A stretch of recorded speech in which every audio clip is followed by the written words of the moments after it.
자, 즐거운 일요일입니다. 6월 26일이고, 자, 이제 볼까요? 이번 주는 이슈가 뭐 많이 있었나? PC 발표가 있었죠, 금요일 날. 그렇죠. 이것 때문에 이제 시장 급하락하고, 물가지수 지표들이 요새 다 높게 나오다 보니까 그런 것 같아요.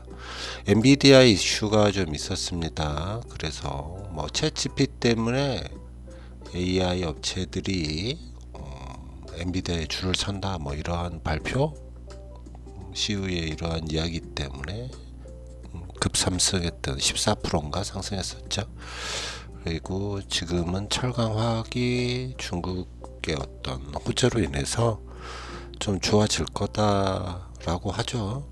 뭐 거의 우리나라 주식은 뭐 AI 위주로 돌아가고 있긴 한데 이러한 종목들도 지금은 좀 조정인 것 같고요.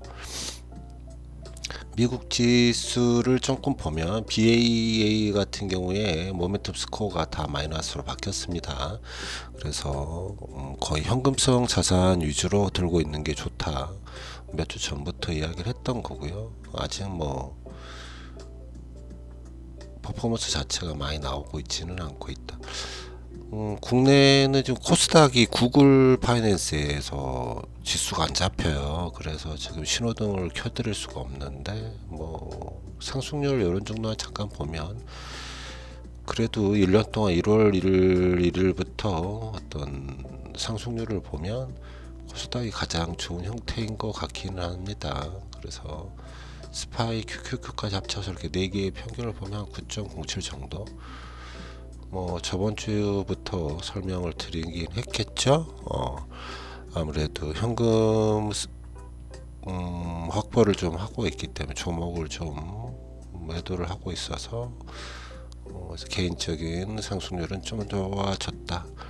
이거에 이제 PC죠. PC가 5.4가 나왔어요. 예측은 5.0인데 5.4가 나오면서 하락하는 추세에서 이러한 게 좀 나왔기 때문에 좀 깜짝 놀라서 금요일 증시가 좀 많이 하락했다 이렇게 보고 있습니다.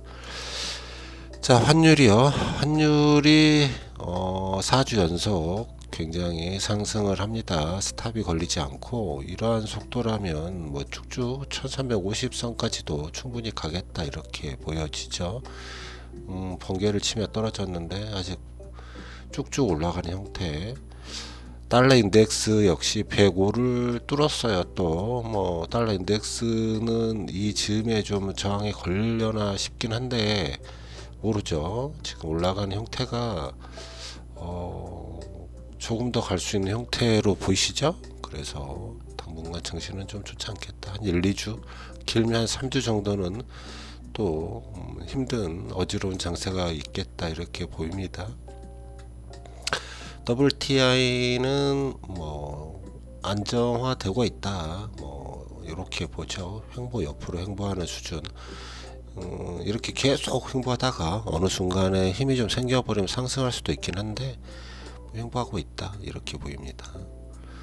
자, 이것도 문제입니다. 2년 국채 뭐 거의 정책금리를 반영하고 있다라고 봐도 좋은데 지금 한 4.5 정도 되지 않나요? 미 금리가. 근데 지금 4.8136, 4.8 이상을 지금 정고점까지도 얼마 남지 않은 상태. 입니다. 그래서 뭐 이번에 25bp가 아니라 뭐 50bp 이야기도 있고 이러는 게 아닌가 싶은 정도. 그러면 뭐 5.0, 뭐 심한 경우에 5.5, 6.0 이야기 하시는 분들도 있던데, 좀 그래요. 안 좋죠. 증시에는 안 좋다. 10년 채권도 지금 3. 거의 4.0 다 됐죠. 정고도 뚫었죠.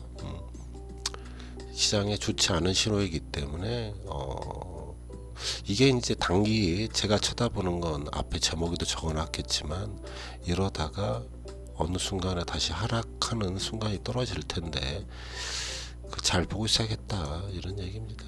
지금 장단기 금리차는 0.83 계속해서 벌어진 채로 흘러가고 있습니다.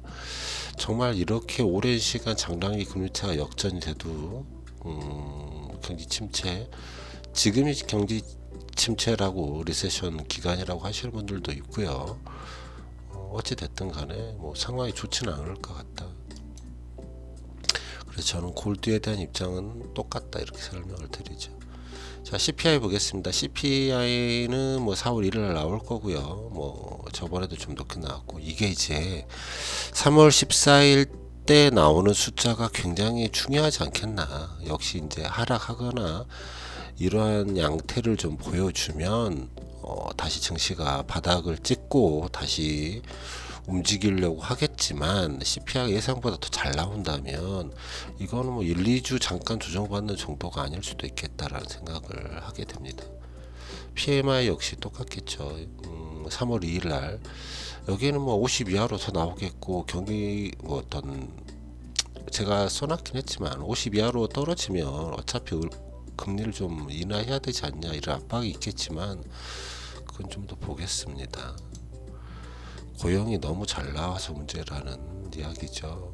고용은 3월 10일, 그 다음에 실업률도 3월 10일 날 나옵니다.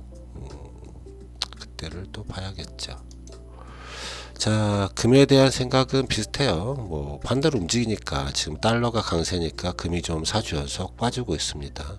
그러나 달러가 어느 순간에 다시 뭐 1, 2주 정도 지나면 바닥을 또 형성하고 다시 금은 올라가지 않을까 하는 게 제 생각이죠. 환율이랑 엮여있기 때문에 국내 금은 역시 이제 횡보하는 것처럼 보입니다.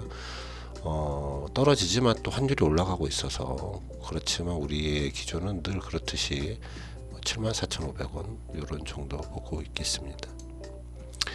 빅스라 V코스피 이야기를 좀 하면 안정화되어 있는 것처럼 보이지만, 이게 지금 한 5년치를 보면 조금은 위쪽에서 늘 긴장한 상태로 횡보하는 게 아닌가 하는 생각이 들어요. 조금 더 아래로 내려와서 저 안정권에서 횡보했으면 좋겠습니다. 빨리 그런 날이 왔으면 좋겠고, 공포 탐욕 지수는 59로 저번 주보다 많이 탐욕이 줄어들었죠.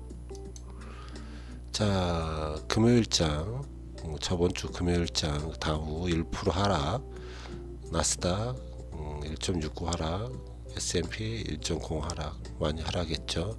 다 좋지 않았어요. 일본만 조금 상승한 세로 끝났네요. S&P 500과 나스닥의 일봉이죠. 일봉을 잠깐 보면 뭐 아직은 그래도 뭐 희망이 보인다 이렇게 생각합니다. 이 정도 선, 뭐 151선 정도에서 한 1, 2주 버티지 않겠나 이런 생각 하고 있습니다. 뭐 모르죠. 더 밑으로 내려갈 수도 있고 바닥이 어딘지 모르니까 그랬으면 좋겠다라는 뜻이고요. 주봉상 아직 주봉상 흐름이 뭐 갑자기 바뀌기 힘드니까 좀 횡보하거나 조정받는 형태에서 이렇게 서서히 한 1, 2주 더, 뭐 길면 3주 이렇게 흘러가지 않을까 싶습니다. 언덕을 주봉으로 보면 어떻게 보면 하나, 둘, 셋, 이 언덕을 넘지 않는 이상 우리가 좀 상승이다 이렇게 말하기는 좀 어렵다라는 거겠죠. 코스피 역시 일봉입니다. 여기는 일봉인데 코스피 코스닥 역시 좀 횡보하고 조금 조정받고 150일선 위에서 조금 움직이지 않을까 싶어요.